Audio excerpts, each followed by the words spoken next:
Rêve tov à tout le monde. Ok.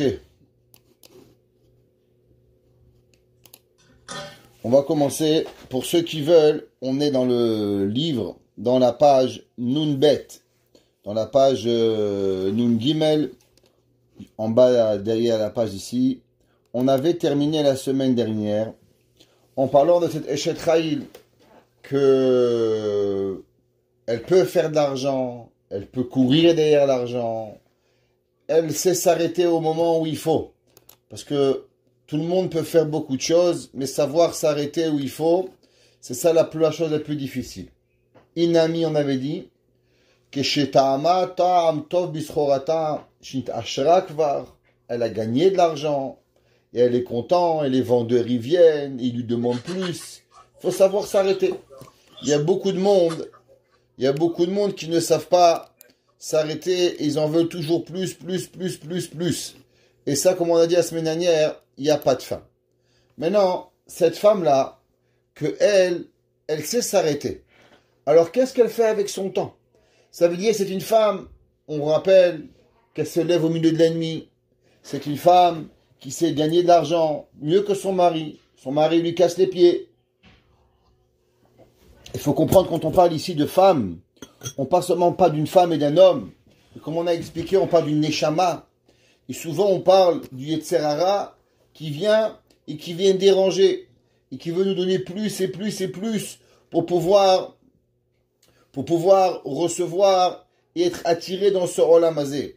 Il y avait un jour un rave, quelqu'un est venu le voir, il lui a dit: Rabbi, j'ai le magasin, j'ai pas de clients, qu'est-ce que je fais?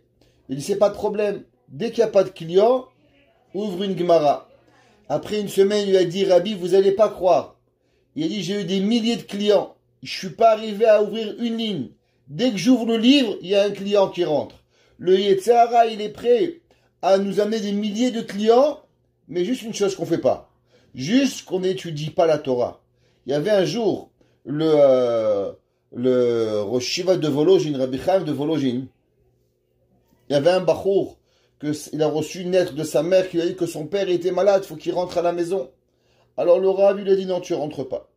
Alors la mère, elle a envoyé une lettre, elle a dit: garde, le magasin il a brûlé, il faut que tu rentres à la maison. Il lui a dit non. Il lui a dit: regarde, il y a eu un feu, il y a la ville entière qui a brûlé, il faut que tu rentres. Alors elle a dit: il faut que je rentre. Rabbi Chaim de Volojin, il lui a dit: le Yetzer Hara, il est capable de brûler toute une ville pour qu'un bachour, il arrête d'étudier la Torah. Est-ce que c'est faire un peu pour la Torah? Avant qu'on passe, je voudrais vous partager avec vous une histoire extraordinaire de Rav Chaim Kreuzwirth. Qui était Rav Chaim Kreuzwirth? Rav Chaim Kreuzwirth, c'était le Rav d'Anvers. Ceux qui connaissent un peu l'Europe, il y a une ville en Belgique qui s'appelle Anvers. Anvers en français, Anvers chez les Flamands. Et là-bas, il y a un grand Admour, il y a des grands chassidim, Rabbi Tzikal de Pcheversk, Rabbi Yankel de Pcheversk, ouais, son fils aujourd'hui, des Sadikim Gdolim qui habitent là-bas, la dynastie de Pcheversk. Et dans la ville de Anvers, Abraham Kreuzwirth, il a fait la guerre. Et quand les Allemands, ils marchaient même, ils sont rentrés dans la yeshiva où il étudiait. Les Allemands, ils ont pris tous les bachourim et ils les ont appelés un par un sur le mur de la yeshiva, et ils ont appelé les tuer. Un, deux, bam, bam, un après l'autre. Quand c'est arrivé au nom de Rav Chaim Kreuzwirth, ils sont venus le chercher, et ils l'ont amené devant le mur. Et bien sûr, on le mettait devant le mur, et il y avait le bourreau qui avait la mitraillette. Le bourreau, il s'est approché de Rav Chaim Kreuzwirth, et il lui a dit: regarde, la première balle, je vais te rater, tu as 3 secondes pour sauter le mur, et je tirerai pas. Et la deuxième balle, je tire. Si en 3 secondes tu arrives à t'en sortir, tu es sauve. Alors il s'est mis debout. L'Allemand, la première balle, il a raté. Le temps qu'il remet la deuxième balle, qu'il recharge, 3 secondes, Abraham Kreuzwirth, il est parti. Les gens, ils nous ont demandé: Rabbi, pourquoi tu as été sauvé toi? Qu'est-ce que toi tu as fait de plus? Il a dit: étudier la Torah. Moi, j'ai étudié comme tout le monde. Avoir moins mangé, j'ai moins mangé comme tout le monde. Moi, j'ai tout fait comme tout le monde. Mais laissez-moi vous dire pourquoi j'ai mérité la vie sauve. Tous mes amis sont morts, tous fusillés. Le seul, c'est moi. Laissez-moi vous raconter pourquoi. Il a dit, quand j'étais à la yeshiva, bien sûr, la yeshiva, c'était pas sur Eldridge, un appartement, des gens qui vous amènent à manger, des rabbinim qui s'occupent de vous, gentiment. Ah, c'est pas comme ça. La yeshiva, c'était la pauvreté qu'on n'a même pas d'idée. Et à la yeshiva, un jour, ma mère, elle m'a envoyé une lettre qui avait un petit garçon de la ville d'où je venais qui devait venir voir un docteur. Alors ma mère, elle m'a demandé de lui prêter mon lit. Ma mère, elle s'imaginait que j'avais un lit. Mais moi, j'avais pas un lit. Moi, la seule chose que j'avais, c'était un banc dans le Beth Midrash. Alors moi, quand je l'ai amené, j'ai vu ce garçon et je lui ai demandé pourquoi il est venu. Il a dit qu'il a un problème au cœur et qu'il doit venir voir un spécialiste. Je me suis dit, un enfant malade, je peux pas le faire dormir par terre. Je vais lui donner mon banc. Je vais lui faire dormir sur mon banc. Donc ça veut dire que moi, je dors par terre. Je me suis dit, bon, c'est pas grave, pour un jour, 2 jours. Et ça a duré 3 mois. Pendant 3 mois, moi, j'ai dormi par terre. Et j'ai laissé ce garçon-là prendre mon banc. Quand les Allemands y sont rentrés, j'ai dit à Kadosh Baruch Hu la chose suivante. J'ai dit à Hachem, l'étude de la Torah, j'ai étudié comme mes amis. Manger un bout de pain, j'ai mangé comme mes amis. Boire un demi-verre d'eau, j'ai bu comme tous mes amis. Mais partager le seul banc que j'avais pour un homme malade pendant 3 mois, ça j'ai fait un peu plus de Messirut Nefesh que tout le monde. Pour ça, je te demande la vie sauve. Et à ce moment-là, l'Allemand, il est venu me voir et il m'a sauvé la vie. Et c'est comme ça que Rav Chaim Kreuzwirth, qui était un génie de la Torah, il a pu survivre. Et c'est ça, des fois, faire un petit peu, un effort supplémentaire, une Messirut Nefesh. C'est ça que la Torah, elle demande pour pouvoir Béhémet y arriver. Tout le Eshetraïl, on voit, il y a des gens, ils courent, encore $1, et encore $1, et encore $1, et à la fin, on perd tout. Rabbi Nachman de Breslev, il dit que le travail, il amène la personne à transgresser Avodah Zara, Gilou Yarayot et Shfichut Damim. Il dit pourquoi Avodah Zara? Il dit chez beaucoup de personnes, il y a un nouveau Dieu. In God we trust. C'est quoi? Le dollar. L'argent est devenu leur Dieu. On oublie la famille, on oublie les enfants, on oublie la femme, on oublie les parents, on oublie tout pour l'argent. Gilou Yarayot, parce que des fois, Rahmana Itzlan, on se trouve dans des situations où on peut être au Verissou Yichud, on doit serrer la main à des femmes, on doit embrasser des hommes ou des femmes, lo aleinu velo alechem, ce qu'on n'aurait jamais pu penser faire en tant que fille ou homme juif, et on se trouve dans une situation pour la Parnassa, Rahmana Itzlan. La Gemara dans Masechet Chagiga, elle raconte qu'il y avait Rabbi Meir Baalanes, tout le monde y connaît Rabbi Meir Baalanes. Avec qui il était marié Rabbi Meir Baalanes? Il était marié avec la fille de Rabbi Hanania ben Teradion. Qui était Rabbi Hanania ben Teradion? Un des 10 martyrs. Il va être brûlé vif, lui, avec autour de lui un Sefer Torah. Et pour qu'il souffre énormément, on avait entouré son corps et son cœur particulièrement de coton mouillé. De façon à ce que la chaleur le brûle, mais ne le consume pas. Et la Gemara nous dit que lui, pourquoi il a été puni? La Gemara dit à cause que malheureusement, quand il donnait cours de Torah, des fois il disait le nom de Kadosh Baruch Hu en public, ce qui était interdit. La Gemara dit à sa femme, elle a été punie d'être tuée. La Gemara a dit qu'est-ce qu'elle avait fait sa femme? La Gemara a dit parce que sa femme, elle aurait dû faire une remontrance à son mari. La Gemara dit de là on apprend que toute personne qui peut faire une remontrance à quelqu'un et qui le fait pas, eh ben il est puni sur la même faute. Si on voit quelqu'un qui vole, on essaye, on va lui dire, on va nommer la shonara, on va devant lui faire un concours, quelque chose. On peut pas laisser les choses sans rien faire. On a vu la sparacha la semaine dernière avec Batia. Dans Parashat Shemot, sa main elle est devenue grande, d'après le Midrash, 300 coudées, 600 coudées. Chachamim ils disent, pourquoi elle a levé la main Batia? Mais qui c'est qui? Qu'est-ce qu'elle pensait que Dieu va agrandir sa main? Comment c'est possible? Il dit Rav Chaim Shmulevitz, c'est sûr qu'elle pensait pas pour une seconde que la main allait grandir.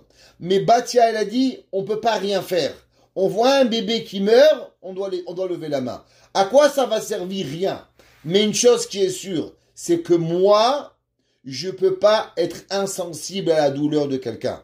Quand quelqu'un, il souffre, il faut que je lève la main. Et qu'est-ce qui va arriver? Il va rien arriver. Mais au moins, je vais pas regretter. Mon cœur, il devient pas dur. Akadosh Baruch Hu, il a vu qu'elle a levé la main. Il a grandi la main. C'était dans mon cours. Il y a 3 ans, on avait raconté une histoire de Rav Chaim Kanievski.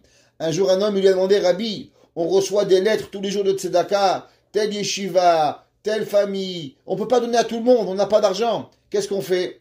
Rav Chaim Kanievski lui a dit, donner pour tout le monde, on peut pas. Mais prier pour tout le monde, on peut, oui.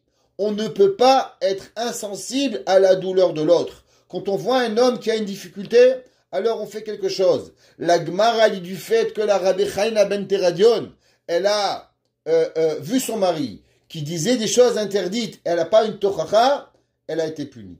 Et la Gemara a dit, qu'est-ce qui s'est passé? La Gemara elle raconte que la fille de Rabbi Chaina ben Teradion, la sœur de Brouria, la belle-sœur de Rabbi Meir Baalanes, elle va être vendue malheureusement en prostituée. Bekouba chez Zonot. Et la Gemara dit, mais qu'est-ce qu'elle a déjà fait? Qu'est-ce qu'elle a fait, cette fille juive, pour mériter d'être vendue comme esclave dans une maison de prostitution? Rahman Haitzlan, même un noir, un chinois, un japonais, je sais pas. Il y a personne qui mérite ça. C'est même pas un chien. Comment c'est possible? La Gemara a dit, parce qu'un jour, elle était en délégation avec son père, sa mère et elle, ils étaient à Rome. Et ils sont partis voir le roi, l'empereur, qui était à l'époque César. Et quand ils ont marché devant le palais, alors ils marchaient le papa, la maman et la fille derrière. Et la sœur de Rabbi Chaina ben Teradion, la fille, elle avait une démarche qui était gracieuse, qui était spéciale quand elle marchait. Et quand elle a marché, il y a un des Romains qui a dit Kama naot psiot shel ribazu. Comment elles sont belles les pas de cette fille. Cette jeune fille-là, quand elle marche, elle a une grâce particulière. Et la Gemara a dit qu'elle a arrangé son pas pour plaire un peu plus à ces goïms-là. La Gemara a dit ça a suffi pour qu'elle soit punie, pour être vendue dans une maison de débauche. Et la Gemara raconte par la suite tout comment Rabbi Meir Baalanes va venir et va la sauver. Donc on voit des fois, pour vendre une cacahuète, pour vendre une épingle à cheveux, des fois on peut se rendre plus belle pour le patron. Rahman Haitzlan, des fois un homme, il peut mettre un peu de parfum parce qu'il va rencontrer une femme, je sais pas, l'olenu, Gilou Yarayot, et Shfichou Damim. Pourquoi? Rabbi Nachman dit, à cause que des fois on risque sa vie, on roule plus vite, on prend un avion. Pourquoi? Pour aller gagner de l'argent. Je comprends pas, tu brûles un feu rouge. Comment des fois ça peut arriver? Un homme il brûle un stop, un homme il brûle un feu rouge, un homme il peut faire quelque chose, rouler plus vite. Pourquoi? Pour arriver à un rendez-vous. Mais pourquoi? Pour de l'argent? Je t'appartiens chez mon lahad. C'est Boré Olam qui donne. Alors on met sa vie en danger pour l'argent. Et c'est pour ça que savoir s'arrêter, savoir réfléchir, qu'est-ce qui arrive, alors ça c'est une grandeur extraordinaire qu'on peut avoir. Combien on connaît nos hachamim, énormément dans le Moyen-Orient, au Maroc, en Tunisie, en Afrique du Nord, où les rabbanim sfaradim travaillaient pour subvenir à leur vie.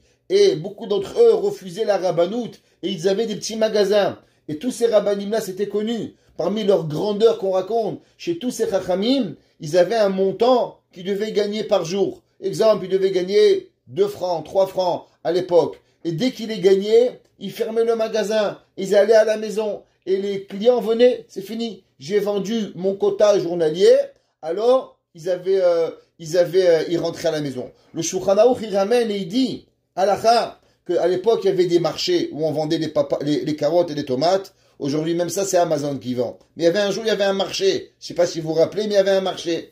Alors, le Shulchan Aruch, il dit, qu'est-ce qui se passe s'il y a un chacham, un rabbin, qui vend des carottes? Le premier qui doit vendre les carottes, c'est le rabbin. Et on n'a pas le droit de vendre des carottes tant qu'il a toutes ses carottes vendues. Pourquoi? Pour qu'il puisse vite terminer et repartir à la yeshiva. Il y avait un moussag de savoir s'arrêter. Aujourd'hui, ce moussag, on veut encore, et encore, et encore, et encore, et on ne sait pas s'arrêter. Et ça, c'est dans toute la vie. Dans ce qu'on a une paire de chaussures. À l'époque, il y avait, Quand on était petit, on avait deux paires de chaussures. Shabbat et Chol. Aujourd'hui, on a Shabbat, Chol, fiançailles, hiver, bottes, demi-bottes, quart de bottes, bottes hautes, bottes longues. On a Blaïnara et on ne sait pas s'arrêter. Et on achète et on rachète et on très-rachète. Pourquoi? Parce que on a cette mida de midat haïstapkout, de savoir s'arrêter à la part. Et cette neshama, elle sait béhémet, elle sait s'arrêter et c'est l'échec trahi. Je veux juste dire quelque chose. D'où ça provient, béhémet, cette mida de toujours vouloir plus. Alors il faut savoir que dans tout dans la vie, il y a un shoresh neshama. Il y a un shoresh qui provient, toutes les midotes, même les plus grandes et mauvaises midotes, elles proviennent du shoresh neshama. Elle provient de la source d'un neshama. Vous savez, la neshama, elle n'a pas de limite. La neshama, elle peut s'approcher de Akadosh Baruch Hu à un niveau qu'on n'a même pas d'idée. Elle peut grandir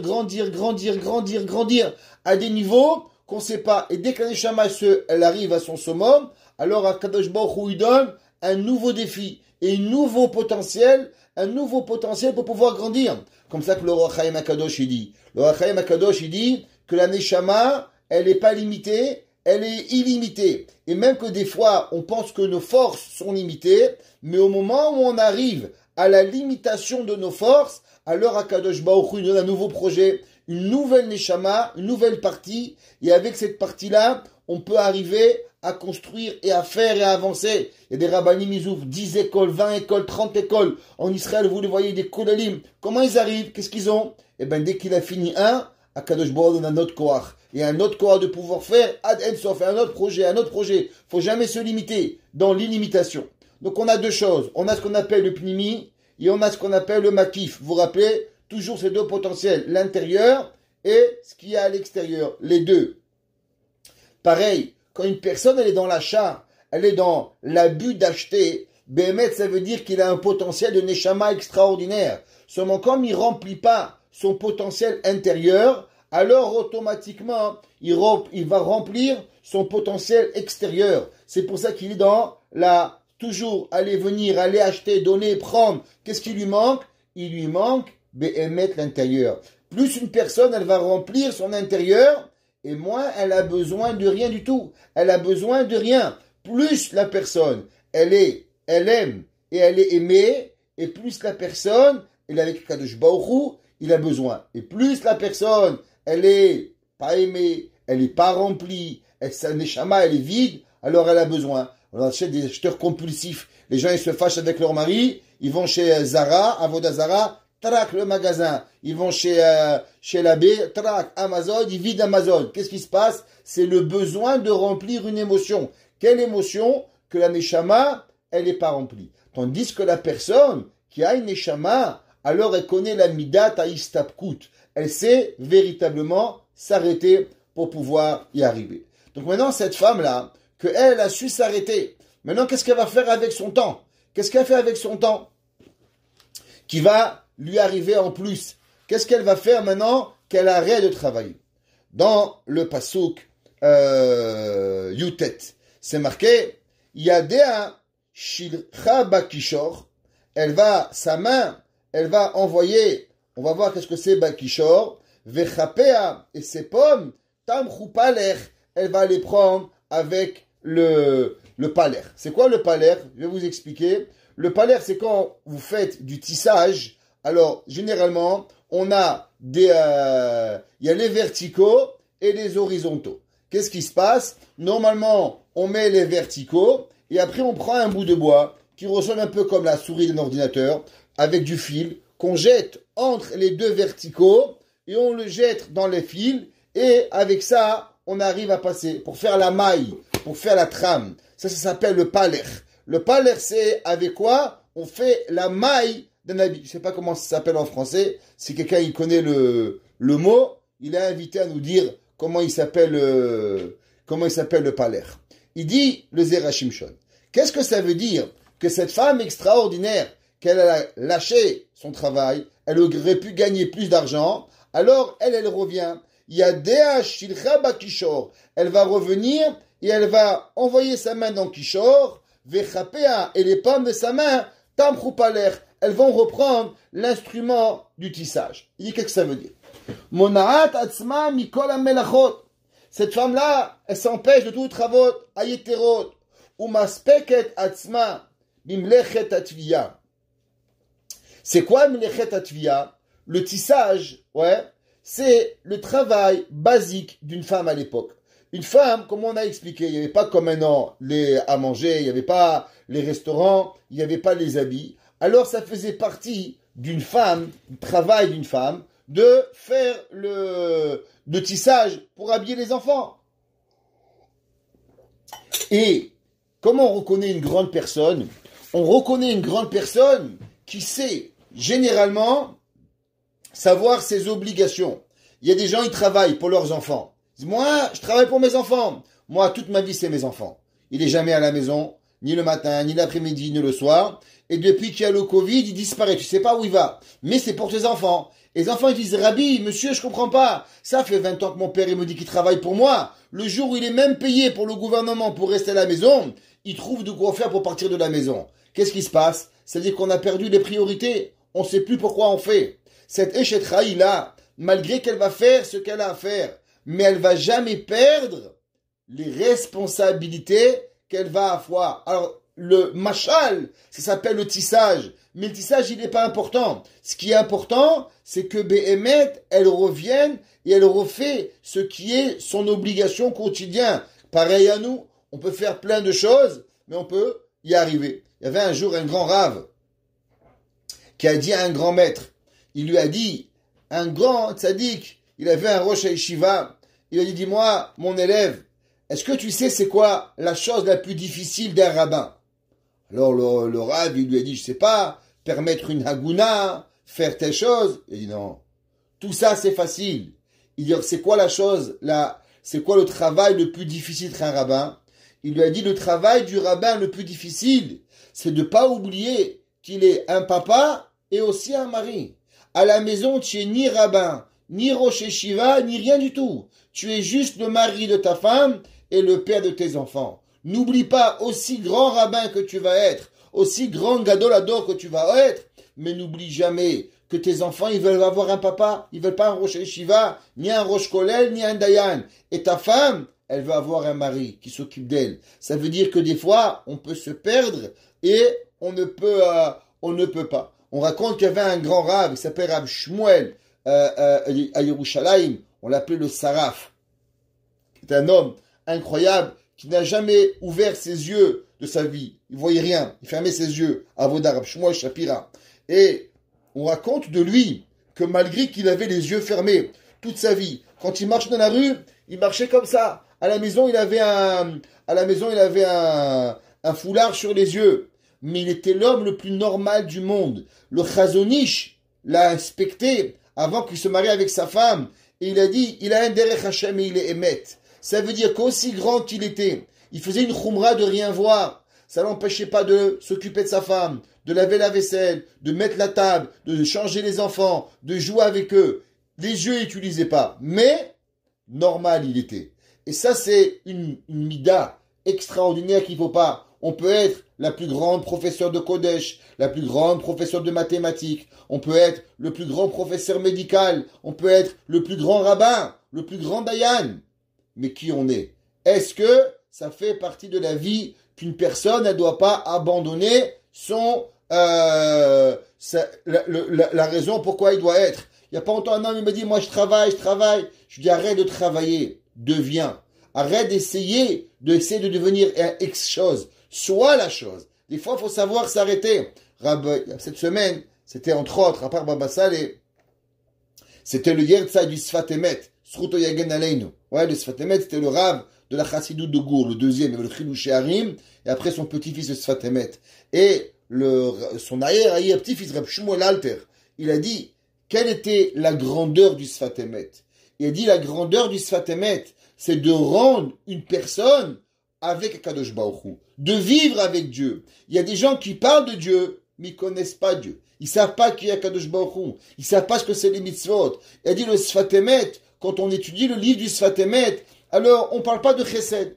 On devient un Baal Chesed. On parle pas de Tefila. on devient un homme de tefila, un homme ou une femme, un homme avec un grand H. On parle pas d'arrêter de la shonara. On devient une personne qui aime le Emet. Il y a des gens qui parlent de Emet, mais ce ne sont pas des gens Emet. C'est les gens les plus chakranim qui puissent exister. Et il y a des gens qui parlent de Hakarat-Tov, mais ils ne sont pas Makirei Tova. Il y a des gens qui parlent de plein de sujets, mais ils ne deviennent pas. Il dit le Sfat Emet, tout son livre, il est de transformer la personne à devenir Be'emet, proche de Hakadosh Baruch Hu.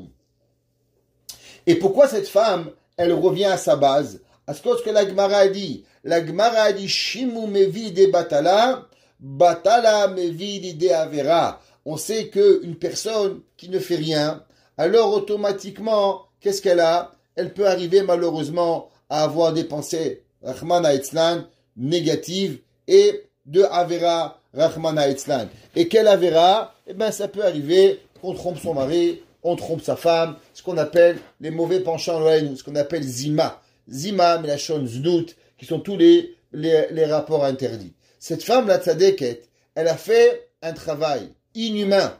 Quel inhumain? D'arrêter Midat Haistabkut.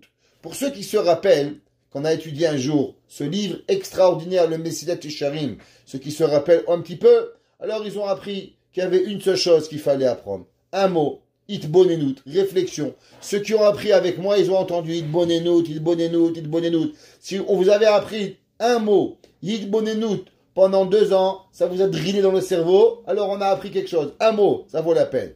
Le Mesilat Yesharim, il avait dit qu'il y a quelque chose qui est très difficile. Vous vous rappelez dans le 11e chapitre, dans la Midat Hanekiyut. C'était quoi Midat Hanekiyut? C'est qu'il y a, dans chaque action, il y a 3 étapes. Il y a l'avant, il y a l'action et il y a l'après. Ce sont les 3 étapes généralement. Achana, mitzvah, idur. Toujours les 3 étapes. Avant la mitzvah et l'après mitzvah. Exemple. Quelqu'un, il vient et te demande, donne à tzedaka. Alors, je donne ou je donne pas. Ça c'est la première chose, la première étape. La décision de donner, la volonté que tu vas donner. Et rappelez-vous de ça parce qu'on va parler après. La deuxième, c'est l'action. Et la troisième, c'est qu'est-ce que tu fais après que tu as donné. Beaucoup de personnes, ils peuvent gagner le premier tzerara qui est de donner. La volonté. Après, ils donnent. Mais où est-ce qu'ils perdent? Ils perdent dans le tzerara. Ils ont la gava. Ils disent, moi, j'ai donné à la yeshiva. J'ai donné au collège. J'ai donné à la synagogue. J'ai donné. Et qu'est-ce qu'il a fait? Il a tout perdu. Il a gagné le premier Yetzirara. Il a gagné le deuxième Yetzirara. Mais au troisième Yetzirara, il n'a pas. Et le Mesilat Yesharim, si vous vous rappelez, dit que très souvent, qu'est-ce qui se passe? Quand on a gagné le premier et le deuxième, on oublie qu'il y a un troisième. Et après, on va tomber. Regardez, on va prendre le cas de Covid. Des gens, ils ont fait attention. La première vague. Ils ont fait attention à la deuxième vague. Ils ont pris le vaccin.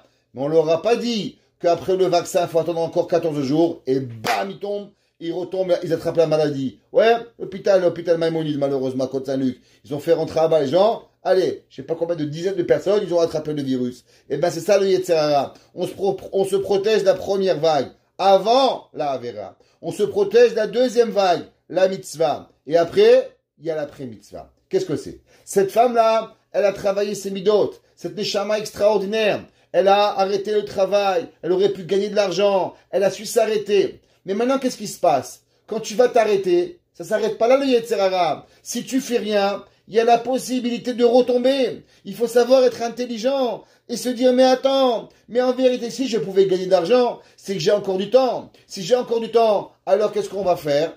Il y a des gens, ils n'ont jamais le temps pour rien. Ils n'ont jamais le temps pour étudier, ils n'ont jamais le temps pour prier, ils n'ont jamais le temps de rien. C'est des gens qui sont toujours occupés. Je ne sais pas qu'est-ce qu'ils font. Comme il y avait un jour Bill Gates, il a dit, si je veux donner quelque chose à faire, il faut que je le donne aux gens occupés. Parce que les gens qui sont pas occupés, ils n'ont jamais le temps de rien faire. Jamais d'arriver. Rabbi Nachman de Breslev, il dit, au passage, que la Gemara dit qu'une des questions qu'on demande à Kadosh Baruch Hu dans Olam Haba, c'est Kavata etim la Torah.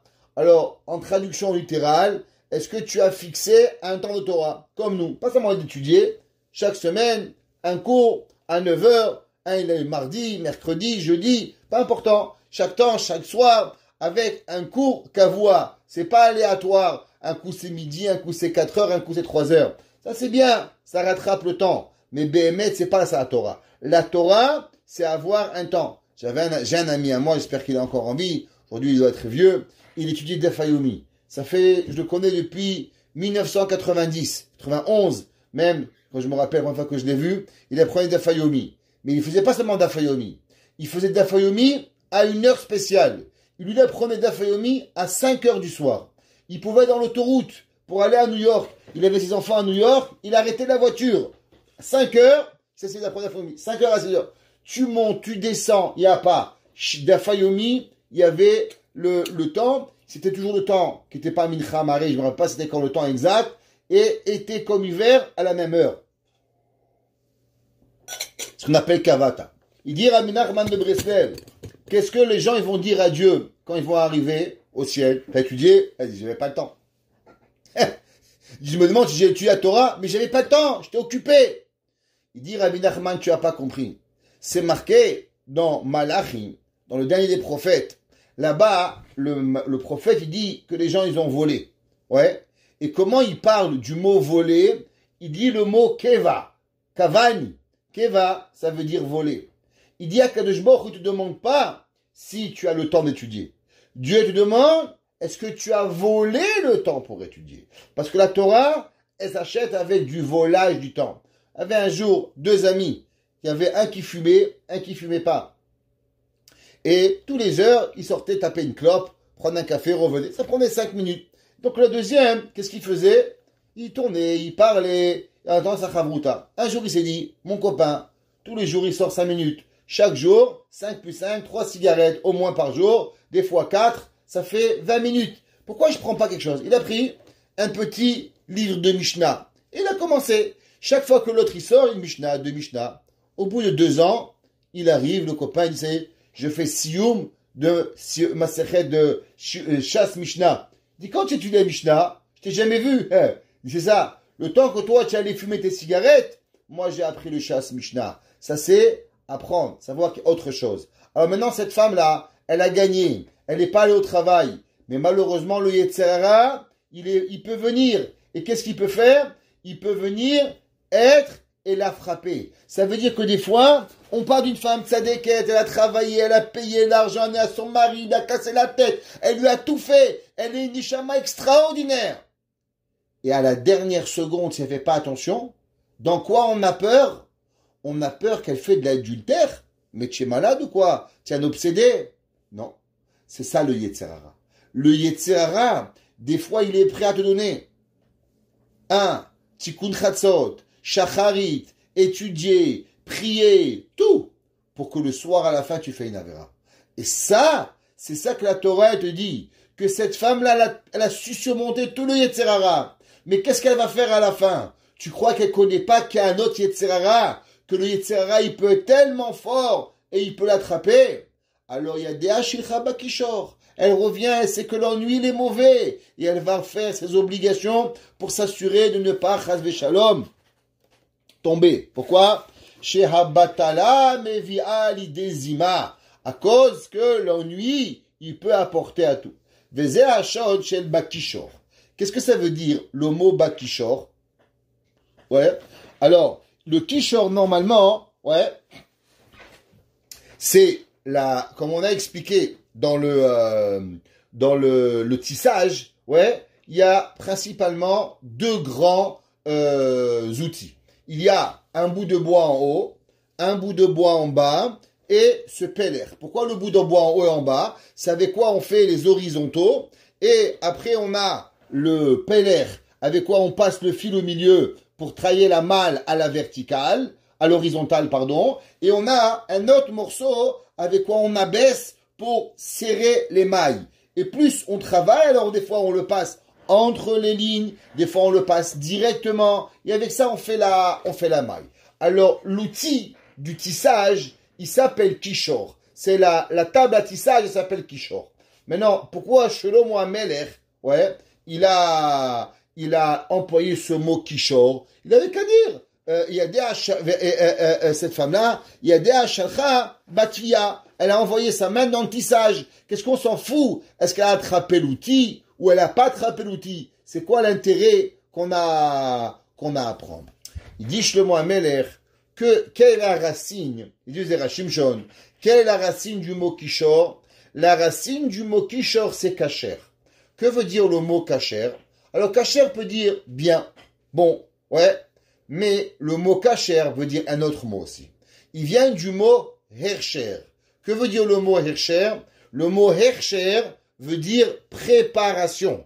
Ça veut dire que dans la vie, ceux qui savent, on a aussi appris souvent dans beaucoup de cours, que le principal des mitzvot, c'est pas seulement de faire la mitzvah, c'est pas seulement d'accepter de faire la mitzvah, mais c'est aussi de se préparer à faire la mitzvah. Comme on a parlé souvent, par exemple, de l'allumage des bougies de Shabbat. On peut sortir de la douche avec un termicha sur la tête et dire, ah, les bougies de Shabbat, on les allume, ouais, et on a l'air d'un saint en train d'allumer les minérotes, ou bien on est préparé à l'avance. On est là, on est habillé, on a rapporté, avoir nos bijoux sur nous. Pareil, pour la tefila, on peut être en babouche, en train de prier, ou bien on met un costume, on met un chapeau. Achi nikrat elokecha Israël. Prépare-toi devant ton Dieu Israël. Ça fait partie de la mitzvah de se préparer à faire des choses.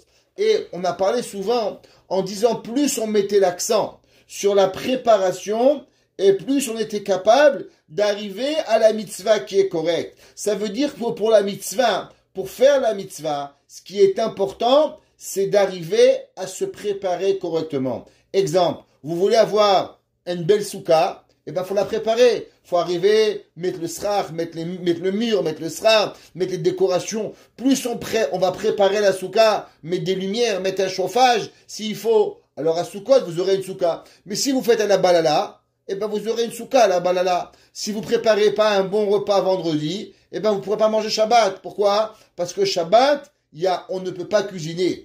Tout est dans la préparation de la chose. Alors, le mot hersher vient du mot préparer.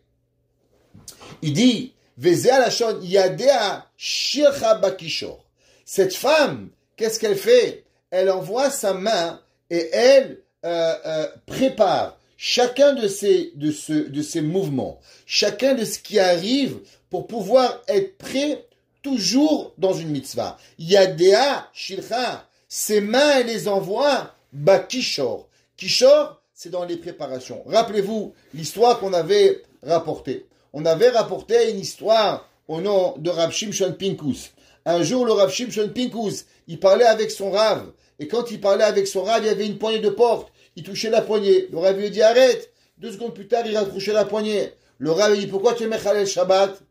Il dit, mais Rabbi, on est mardi. On n'est pas Shabbat. Il dit, mais je comprends pas. Si un homme, il sait pas bouger les mains, pas toucher ce qui lui appartient pas, je lui dis, arrête. T'es pas capable d'arrêter. Ça veut dire que tu vas avoir du mouktsé. Alors tu vas pas pouvoir être Shomer Shabbat. Un homme qui ne sait pas s'arrêter ses mains, alors Shabbat c'est tout ce qu'il faut. Un juif, la semaine entière, il fait attention. On touche pas ce qui est pas à nous. C'est à moi ou c'est pas à moi? J'ai droit ou j'ai pas droit? Les mains, ça touche pas ce que tu as besoin. Chaque chose des mains, elles doivent être préparées à ne pouvoir toucher seulement ce que la Torah te permet. Ça, c'est ce qu'on appelle préparer. La Eshetraïl, Yadea Shilcha Bakishor, elle a préparé ses mains à chaque moment à savoir qu'est-ce qui arrive. Un jour, on raconte que le Chafetz Chaim, un homme, il a dit, est-ce que je peux avoir un crayon? Le Chafetz Chaim a préparé un crayon. Il dit, à toi? Il dit, non. Comment tu me donnes? C'est pas à toi. Il dit, mais c'est sur la table. Il dit, mais je comprends pas. Ce qui est pas à toi, c'est du feu. Comment tu peux toucher? Un homme, il doit savoir, toute chose qui est pas à nous, c'est du gezel. Gezel, c'est du feu. On peut pas toucher. Le Chafetz Chaim, il n'arrivait pas à croire qu'un homme, il avait touché un stylo, un crayon à papier. Qu'est-ce que c'est? C'est zéro. Tu vas dire, tiens, mais t'as rien utilisé. Mais c'est pas à toi. Ça, c'est ce qu'une personne, Yadea Shilcha Bakishor. Elle doit travailler du matin au soir, à savoir, à la préparation. On sait comme une femme avant le mikvé, par exemple. C'est quoi le mikvé? Le mikvé, ça dure 20 secondes. Tu rentres, tac, tac, tac, tu sors. Elle est où la mitzvah? Combien de temps ça prend? Et vas-y, et lave-toi, et les ongles, et les yeux, et les machins, et le nez. Je comprends pas. Quoi, 3 heures pour 3 secondes? T'as rien compris. Si tu veux apprécier le 3 secondes dans le mikvé, il faut que tu travailles pendant 3 heures. Mais si tu ne travailles pas pendant 3 heures, alors les 10 secondes, ils sont zéro. Tu ne vas pas les attraper. Et ça, c'est tout dans la hachana. Comment y arriver? Plus la personne, elle monte en kdusha, plus la personne, elle monte en tahara, en pureté, et plus vous allez voir que tout se prépare dans la préparation. Regardez, aujourd'hui, on a passé le Covid. Ouais. Qu'est-ce que tout le monde y cherche? Des solutions, comment s'occuper des enfants, comment... En un mot, c'est qu'une seule chose. C'est comment savoir être préparé.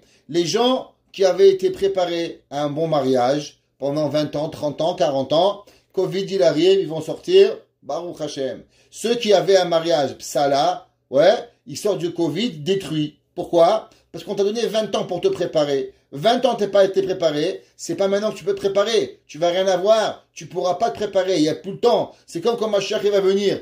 Chazal ils disent qu'on peut faire tchouva avant que Mashiach il arrive. Quand Mashiach il arrive, il y a plus de temps. C'est terminé, on peut plus rien faire. Il y a Dea Shecha Bakishor.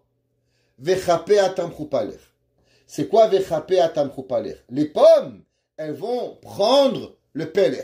Rappelez-vous, le peler, c'est l'outil avec quoi on fait le tissage. Et il dit, Shelo Yipol et Mata. Vous savez, le grand dans la Torah, c'est pas celui qui fait les grandes choses. Le grand dans la Torah, c'est celui qui sait faire attention aux petites choses. Pour comprendre ça, on va comprendre une Gemara. La Gemara, elle est dans Masechet Ketubot, Daf Ayin Bet. Alors, je vais vous dire, qu'est-ce que la Mishnah, dans Masechet Ketubot, elle dit. Vous savez que une femme, elle doit se couvrir la tête. Une femme qui ne se couvre pas la tête, alors, malheureusement, aujourd'hui, les gens font pas tellement attention à ça, mais il y a des conséquences ilchatiot avec une femme qui se couvre pas la tête. Et il y a un droit au mari de divorcer sa femme. Maintenant, une femme qui fait certaines choses, non seulement le mari peut la divorcer, mais aussi elle perd des droits. Ouais, c'est comme un homme. Un homme, il a une femme. C'est pas parce que tu as une femme que tu as la frapper. C'est parce que tu as une femme que tu peux te moquer d'elle. Tu as le droit. Ta femme, tu te comportes mal, elle peut divorcer. Il y a des droits. Les deux, ils ont des droits. Les deux, des obligations et des droits. C'est égal, l'un envers l'autre. Comment parler, comment se comporter, comment être. Des droits et des obligations. Maintenant, parmi ces droits-là et ces obligations-là, un homme, s'il veut divorcer sa femme, il peut. Tu l'aimes pas, tu divorces. Mais il faut que tu payes, mon frère. Ouais, la femme, c'est pas un cheval, c'est pas une vache. Ta femme, c'est quelque chose de chachouv. Quand tu as été marié avec quelqu'un, maintenant tu divorces, eh ben, faut que tu passes au carnet de chèques. Et une des raisons que la Torah, elle veut, c'est d'abord pour que les gens, avant de divorcer, ils réfléchissent.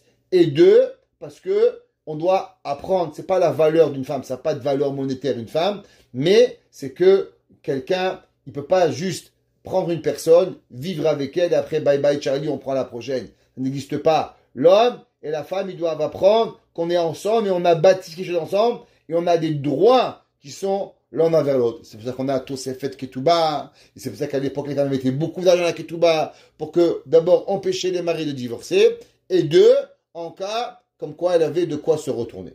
La Gemara a dit, Ve'elu yotzot shelo biktuba. Voici les femmes qui peuvent sortir, elles peuvent être divorcées, mais le mari va rien signer. Il va pas payer la ketouba. Là, ceux qui veulent ici, c'est la Mishnah, ok, dans Masechet Ketubot. Ve'elu yotzot shelo biktuba. Aoveret aldat Moshe. Celle, qui va transgresser la date, la halacha de Moshe Rabbeinu. On voit qu'est-ce que c'est. Ve'yehudit et la Torah, ouais, de peuple juif. La Torah dit c'est quoi? Principalement, ouais, Gemara, Rashi, vous verrez Rashi dans la Gemara. Rashi dit toutes les coutumes que les filles juives elles ont. Ça veut dire s'il y a une coutume que la Torah, les filles juives, elles ont pris l'habitude.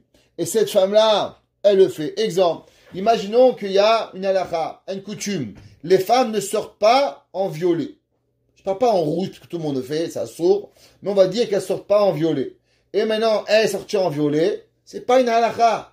Mais aucune fille juive de cette ville, elle sort en violet. Eh ben, le mari peut la divorcer et elle le paiera par la ketouba. La Gemara dit Ve'ezoi dat Moshe. Ouais, c'est quoi dat Moshe? Ma'achilato sheno meusa. La Gemara dit, par exemple, c'est quelqu'un qu'elle va, à l'époque, on devait donner la dîme. Donc on achetait 1 kilo de fruits, par exemple, ou on avait planté des fruits à la maison, on devait donner le maaser, on devait donner au Kohen, on devait donner au Hani. Il y avait différentes dîmes qu'on devait donner. Et cette femme-là, elle a nourri son mari lui a donné de l'argent, elle est partie au marché, elle a acheté à manger et elle n'a pas prélevé le dîme. Cette femme-là, le mari, il peut la divorcer sans ketouba. Ou Meshamson Nida, qu'est-ce qu'elle fait? Elle va avec son mari et elle lui fait croire qu'elle va au mikvé, elle va pas au mikvé. Et le mari, à cause de elle, a été hayav karet. Raconter une petite histoire à propos de kashrut. Vous savez, cette semaine, c'était le Yerzeit d'un grand rave. Il s'appelait Rabbi Zusha de Anipoli. Ceux qui connaissent, Rabbi Elimelech. Vous connaissez Rabbi Elimelech? Eh ben, le frère de Rabbi Elimelech, Rabbi Zusha de Anipoli. Zechuto Yagan Aleinu.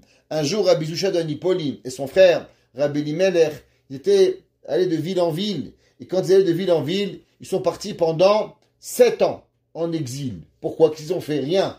Mais ils ont pris pour eux de Kadosh Baruch où ils pardonnent les fautes du peuple juif. Pendant 7 ans, ils sont allés en exil. Rabbi Zusha et Rabbi Elimelech. Et bien sûr, ils marchaient de village en village. Ils disaient pas qui ils étaient. Ils avaient des souffrances terribles. Et ils mangeaient pas à leur faim. Ils buvaient pas à leur faim. Et un jour, Rabbi Zusha et Rabbi Elimelech, ils arrivent en ville. Et quand ils arrivent en ville, ils voient une maison. Et ils s'approchent de la maison. Il y a une odeur extraordinaire qui sort de cette maison. Alors Rabbi Zusha s'approche un petit peu de la fenêtre. Bien sûr, permis, pas de regarder, c'est assourd de regarder. Vous savez, regarder chez les gens, c'est assourd, hezegreya. Une personne qui met un regard devant la fenêtre d'une personne, c'est assourd de regarder chez une personne. Ils ont dit, attends, bouge-toi un petit peu pour que je regarde mieux. C'est assourd, bien sûr. Rabbi Zusha, sans regarder à l'intérieur, il s'est approché pour sentir un petit peu l'odeur, tellement il avait faim. Et quand il s'est approché, il y a une femme qui est sortie, pif, paf, elle lui a mis 2 paires de gifles. Bon, Rabbi Zusha, il a dit, j'aurais pas dû m'approcher, tant pis pour moi. Le soir, à ce qu'on avait le Hekdesh, c'était la place où tous les pauvres dormaient dans les villes, il y a un homme, il arrive, il dit, qui a reçu une paire de gifles? Qui a reçu une paire de gifles? Alors Rabbi Zusha dit, moi j'ai reçu une paire de gifles, moi. Il dit, viens à la maison. Il l'amène à la maison, il dit, qu'est-ce qui se passe? Il dit, voilà, je suis arrivé à la maison et j'ai trouvé ma femme paralysée sur une chaise. Alors, je lui ai demandé qu'est-ce qu'elle a fait. Elle m'a dit rien. Je ne devais pas paralyser d'un coup, comme ça n'existe pas. Alors, elle m'a raconté qu'il y avait un mendiant qui est passé par la maison et il a mis la tête un peu trop proche. Alors, elle lui a mis une gifle.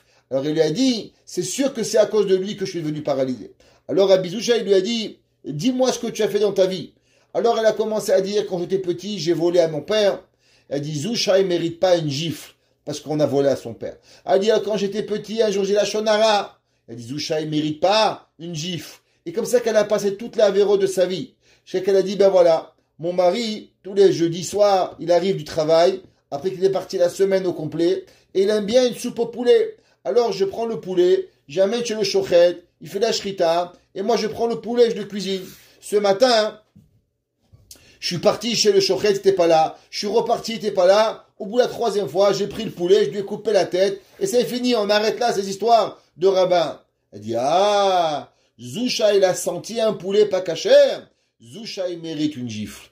Et la femme, bien sûr, elle a promis de plus arrêter. Et Rabbi Zusha lui a redonné l'utilisation de ses pieds. Ça veut dire que une femme qui mange, qui fait cachère à la maison, qui fait pas cachère, pardon, une femme qui fait pas le mikvé, alors on peut la divorcer. Un de nos grands maîtres, Rav Moshe Slovaïchik, il disait, des fois dans une maison, il peut y avoir différentes religions. Ça veut dire que le mari est très religieux, la femme elle est moins religieuse. Et là, on se pose la question, est-ce qu'on peut rester marié? Rav Moshe Fashan, il disait, on divorce pas pour la religion. Les gens qui vous disent qu'ils ont divorcé pour la religion, ça n'existe pas. Tant et aussi longtemps que la femme fait 2 choses. 1, elle vous fait manger cachère, parce que si elle vous fait manger pas cachère, vous ne pouvez pas manger.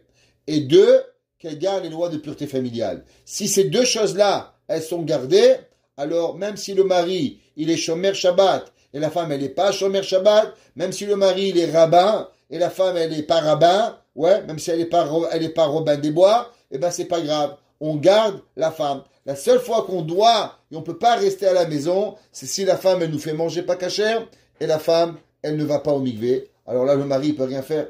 Ouais, vélo kotsela chala et elle ne prélève pas les chalotes au moment où elle fait le pain, c'est interdit. Celui qui mange à l'époque du Beth Amikdash un pain sans que la femme elle a prélevé la chala, bien sûr, dans le cas où elle a une obligation, alors c'est très grave. Qu'est-ce qui arrive?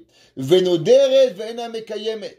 Et la Gemara a dit, elle fait des vœux. Je vais donner 10 dollars, elle donne pas. Je mange pas de bananes, elle mange des bananes. Du matin au soir, elle fait des vœux. Je te jure, je te promets. Et elle garde pas sa bouche. Une personne qui fait pas attention à ce qu'elle dit, c'est très grave. Une des raisons, c'est marqué dans la Gemara, ouais, que pourquoi les enfants d'une personne, Israël, ils meurent, c'est à cause que les gens font des vœux. Donc un mari qui voit que sa femme, elle fait tellement des vœux, il a peur pour ses enfants, il a le droit de la divorcer. Et c'est quoi dat yehudit, la Gemara a dit? C'est quoi la coutume que les femmes, elles ont? La Gemara dit yotza verosha parua, une femme qui sort et la tête, elle est découverte. Ça veut dire qu'on sait que la Torah nous dit que la tête couverte, c'est la beauté de la femme. On va rentrer pas maintenant, mais la Torah te dit que cette beauté extraordinaire, elle n'appartient qu'au mari. Le mari, c'est le seul qui a le droit de profiter de cette beauté. Akadosh Baruch lui a donné à la femme un cadeau qui s'appelle ses cheveux, qui sont la beauté qui est le plus extraordinaire d'une femme. Une femme, elle te dit, moi, je te mets 10 perruques, je te mets 10 collants, si tu veux. Je m'habille en 72, si tu as envie. Mais une chose, tu me laisses, mes cheveux. Les cheveux, ça, c'est la plus belle chose. Qu'est-ce qu'ils ont fait à Auschwitz? Ils ont rasé les cheveux aux gens. Pourquoi? À cause que quand on enlève les cheveux à une personne, alors tu l'as détruite. La Torah ne demande pas de détruite. La Torah demande que tu sois belle si tu as envie. C'est pas ça. Mais cette beauté particulière, il faut la couvrir. Alors, une femme qui sort dehors sans perruque, la Torah dit que malheureusement, elle, le mari, peut la divorcer sans payer la ketouba. Et la Gemara a dit Tova Bashuk. C'est quoi Tova Bashuk? La Gemara a dit, on va voir qu'elle va tisser dans la rue. Et la Gemara a dit Medaberet im kol adam. Et la Gemara a dit qu'elle parle avec tous les hommes. Elle est bavarde. Une femme, faut apprendre doucement. Même quand un homme, on pose une question, on abaisse sa tête. Bederer kavod. C'est pas ton copain, les gens. Faire attention comment on parle. On tutoie pas les gens. On vous voit les gens. On doit un kavod. À part ton mari, ton père, ton frère. Ça et basta. C'est pas besoin de parler. Comme un homme, il n'a pas besoin avec toutes les femmes. C'est pas besoin de faire la causette et d'arriver. Faire attention comment on parle. La Gemara, elle dit, Abba Shaul Omer, Afa Mekalelet Yoladav, Befanav, elle maudit ses enfants. Rabbi Tarfon Omer, Afa Kolanit, même si une femme, elle crie beaucoup, elle crie beaucoup. Et la Gemara dit, qu'est-ce que c'est, Mishnah dit, qu'est-ce que c'est qu'elle crie beaucoup? La Gemara a dit, c'est qu'elle crie fort que les voisins, ils écoutent. On n'a pas besoin de laver son linge sale, enfin, devant tout le monde. Tu as un problème, tu t'enfermes à ton mari, tu pars, c'est fini. Mais si tu cries dehors et que tout le monde, la Gemara a dit, alors le mari, il a le droit de divorcer sa femme. Maintenant, qu'est-ce que ça veut dire que la femme, elle tissait dans le marché? Qu'est-ce qu'il y a de mal? Le tissage, c'est quelque chose de naturel. Qu'est-ce qu'il y a? La Gemara, elle demande, ici, pour ceux qui veulent, Vetova Bashuk. Et cette femme-là, elle va tisser dans la rue. La Gemara dit Amar Rabiuda Amar Shmuel. Il dit Rabiuda Amar Shmuel. Qui était Rabiuda? Jusque vous comprenez? Il était la deuxième génération des Tanaïm, des Amoraïm, pardon. Les Amoraïm, le premier Amora, la première famille, si on pourrait dire, époque des Amoraïm, c'était Rav et Shmuel, Lévi. Ça, c'était la première. La deuxième, c'est Rav Yehuda. Rav Yehuda était l'élève de Rav, du grand maître Rav. On l'appelait Rav, et son nom, il s'appelait Abba. C'est son nom Abba, mais on l'appelait Rav. C'est le grand maître, comme ça que toi, tu dis que son nom s'appelait Abba. Alors, Rav, et quand Rav Yehuda, son maître Rav, est décédé, il est devenu l'élève de Shmuel. Donc des fois on dit Amar Rabbi Yehuda Amar Rav, ou des fois on dit Amar Rabbi Yehuda Amar Shmuel. Les deux grands maîtres du Talmud, Rav et Shmuel. Il a dit Rabbi Yehuda Amar Shmuel, Bemare Zerotea Libne Adam. Il dit quand tu vas et tu fais le tissage, alors tu envoies la main Et des fois, ces femmes-là, qu'est-ce qu'elles avaient? À cause qu'elles bougeaient, alors les coudes, ils étaient dépassés. Comme ils faisaient montrer leurs coudes aux gens dans la rue, alors c'est pour ça que le mari avait le droit de divorcer. Une femme qui fait pas attention à tseniout, alors le mari, il n'est pas obligé de rester avec cette femme-là. Une femme, tu veux tisser, c'est à la maison. Il y a des choses qui appartiennent pas à la rue. On fait pas attention, on peut faire plein de choses. Tout, on peut pas faire, on peut tout faire d'après la Torah. Mais tout à un moment. Où le faire, quand le faire et comment le faire. Donc une femme qui se met dans une situation où elle peut faire à la maison, mais elle le fait dans la rue, et elle va être patsniout, elle n'a pas le droit. Pareil, un homme, qui la Gemara a dit, qui va et il passe, à l'époque, il y avait les laveries, il y avait les rivières, et les femmes lavaient le linge à la rivière. Et un homme qui passait devant l'endroit où les femmes, c'est normal que les femmes, elles étaient abaissées par terre et elles lavaient, et elles remontaient leurs manches pour pas se mouiller. Et les hommes qui passaient par là-bas, la Gemara les appelait Rechaim. Pourquoi tu passes par là-bas? Il y a un autre chemin. Qu'est-ce que tu fais là-bas? Tu vas là-bas pour voir une femme qui a les coudes relevés? C'est un rachat. Une femme, malheureusement, qui fait ce travail à la rue, c'est pas très bien. La Gemara a dit plus que ça. Amar Rav Chizda. Rav Chizda, c'était une génération après. Amar Rav Chizda. Amar Abimi. Betova vered keneged panea. Elle dit, qu'est-ce que c'est? Principalement, c'était des femmes pour attirer l'attention. Elles faisaient tomber le peler devant eux et il était avec un fil rouge. De façon que quand ça tombe, ça fait du bruit. Quand ça fait du bruit, ça attire l'attention et les hommes, ils regardaient la femme. Et d'où elle le faisait tomber? Devant elle. Et alors les hommes les regardaient, malheureusement, dans une situation qui n'était pas correcte. Elle dit la Gemara qu'une personne comme ça, qui fait cela, qu'elle attire l'attention des autres hommes devant elle, alors le mari, il a le droit de la divorcer. C'est quoi la Eshet Chayil? La Eshet Chayil dit, c'est quoi Vechapea? Et les pommes, Tamchou Palech. Elles vont serrer le peler. Il dit, Shelo Yipol Mata. Cette femme-là, tu sais qu'est-ce qu'elle fait? Tout le monde, ça peut arriver qu'une fois, l'outil tombe par terre.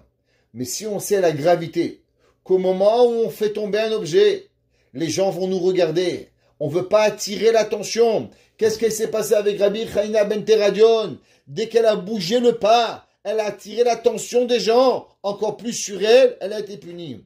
Cette femme extraordinaire, cette Neshama, qui est chacun de nous. Il y a des gens, ils arrivent à la synagogue, ils doivent arriver toujours 5 minutes en retard. Pourquoi? Pour que tout le monde le voit arriver. Il y a des gens, ils arrivent quelque part au mariage, toujours. On m'a dit qu'il y a une personne, je dirais pas où, je dirais pas quoi, que les gens n'invitent plus au mariage. Pourquoi? À chaque fois qu'elle va à un mariage, elle doit éblouir la galerie. Elle doit être habillée d'une façon que même la kala, elle a honte d'être une kala. Elle doit être, elle doit t'en mettre plein les yeux. Plein les yeux. Les gens, ils m'ont dit, madame, tu viens pas au mariage. Pourquoi? Tu prends toute attention. La Eshet Chayil, c'est l'inverse. Elle attrape le peler pour s'assurer qu'elle ne tombe pas et automatiquement, elle ne va pas attirer aucune attention sur elle. Et c'est ça, il y a Dea Shilcha Bakisho. Elle apprend et elle fait attention. Vechapea et ses mains, Tamchou Palech. Elle fait excessivement attention. Malgré qu'elle ne le fait pas tomber, elle n'est pas dans la rue. Malgré qu'elle est chez elle. Mais peut-être que chez elle, il y a quelqu'un. Et malgré tout ça, elle fait excessivement attention. Ça veut dire qu'on doit apprendre à savoir qu'est-ce qu'on veut dans la vie. Si on veut, on a déjà parlé souvent du shogeg. Pourquoi un homme, il amène un korban sur un shogeg, sans faire exprès, mais après tout, il n'a pas fait exprès. La raison, elle est simple. À cause que le sans faire exprès, il provient de quelque part qu'on n'a pas fait attention. La Torah, elle te dit, tu montes des escaliers à une échelle. L'échelle, elle tombe. L'échelle, elle se casse. Et maintenant, tu as tué quelqu'un. Ah, mais j'ai pas fait exprès. T'as raison. Et pourquoi t'as pas vérifié l'échelle avant? Ah, le sans faire exprès, il n'existe pas tellement dans la Torah. La Torah, elle te dit que l'homme, il est quasi responsable de toutes ses actions. Pourquoi? De façon à ce que on doit préparer nos actions à chaque moment pour ne pas, chas v'shalom, que on n'attire pas l'attention. Raconte que Rav Shlomo Zalman Auerbach, il a un jour il est arrivé dans un mariage, et il a vu, bien sûr, il était à la choupa. Juste avant la choupa, il a appelé le maître de cérémonie, et il lui a dit, quand tu appelleras tout le monde, fais attention d'appeler tout le monde Rav. Et quand tu m'appelles pas Gaon. Tu m'appelles juste Rav. Pourquoi? Il dit pour pas générer tout, pas gêner. Un jour dans un mariage, j'étais maître de cérémonie, un Rav est me voir. Il me dit, moi, il faut que tu m'appelles Rav, Gaon, Dayan. Je sais pas ce qu'il m'a raconté. Et ça, j'ai reçu de mon maître qui m'a dit que je dois me faire appeler comme ça. Je lui dis, mais si je lui dis, mais toi, tu veux pas aussi on te fait le respect de ta vie? C'est quoi? Comment ça peut marcher? La Torah, elle te dit que la personne doit pas se faire montrer. Avraham, Yaakov Avinu, il a dit à ses enfants, quand ils avaient de quoi vivre en Égypte, avant d'aller en Égypte, Al titraou, ne vous faites pas montrer. Assurez-vous d'avoir de l'humilité. Assurez-vous d'avoir de la tseniout. Faire attention comment on est. Et s'assurer de jamais prendre l'attention plus que ce qu'on doit avoir. La Eshetraïl, elle aurait pu gagner de l'argent au magasin. Elle rentre à la maison pour travailler, pour pas Chave Shalom tomber. Et maintenant, elle prend ce palais et elle attrape avec toutes ses forces. Pourquoi? Pour que Chave Shalom ne tombe pas. Et que s'il tomberait, qu'est-ce qu'elle a tiré? Il a tiré l'attention. Et quand elle met l'attention, Chave Shalom, alors elle pourrait avoir. Ça veut dire qu'on voit à combien plus on est grand et plus on a peur du péché. Et moins on est grand et moins on a peur du péché. Et c'est pour ça qu'en vérité, tout ce que l'on fait, on doit réfléchir avant, pendant, après, sans jamais délaisser et prendre pour acquis quoi que ce soit, parce qu'au moment où on prend pour acquis, c'est là que Béhémet, le Yetzer Hara, nous attrape. Et quand le Yetzer Hara nous attrape, alors on arrivera. On terminera avec une anecdote qu'un jour, mon grand-père il racontait. Et il disait qu'il y avait un jour un grand voyou en Italie. Il était condamné à mort. Et quand il était condamné à mort, on lui a demandé qu'est-ce que tu veux. Alors il a dit qu'il voudrait parler à sa mère. Alors on a amené sa mère devant lui. Et il est parti pour l'embrasser. Et au moment où l'embrassait, il lui a mordu, il lui a arraché l'oreille. Et il lui a dit, si aujourd'hui on me tue, c'est ta faute. Il a dit, parce que la première fois que j'ai volé un pain, pourquoi tu m'as pas corrigé? Ah, je te dis qu'on m'a donné un pain. Il dit, est-ce qu'on donne un pain à un enfant en pleine guerre? Les gens crevaient de faim en 14-18. Qu'est-ce que tu crois qu'on a donné un pain? Tu savais que je l'ai volé. Et de ce vol, il est venu à un autre vol, que j'ai tué des gens et on m'a attrapé. C'est le Yetzer Hara. Le Yetzer Hara, il attrape des petites choses. Et un petit, et on fait tomber, et on se fait voir, et on se fait regarder. Et au moment où on se fait regarder, alors après on n'est plus capable de perdre l'attention. Et on veut, et on veut, et on veut, et on va tomber. Mais à l'inverse, plus on se prépare à avoir de l'humilité, à avoir de la discrétion à son maximum, alors Akadosh Baruch Hu, il nous donne la bracha.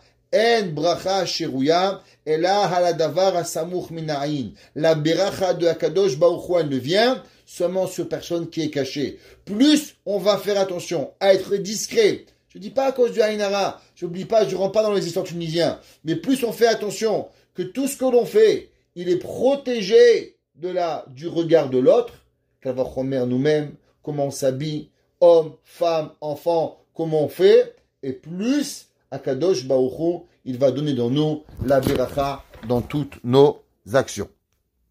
Chazak behatzlacha.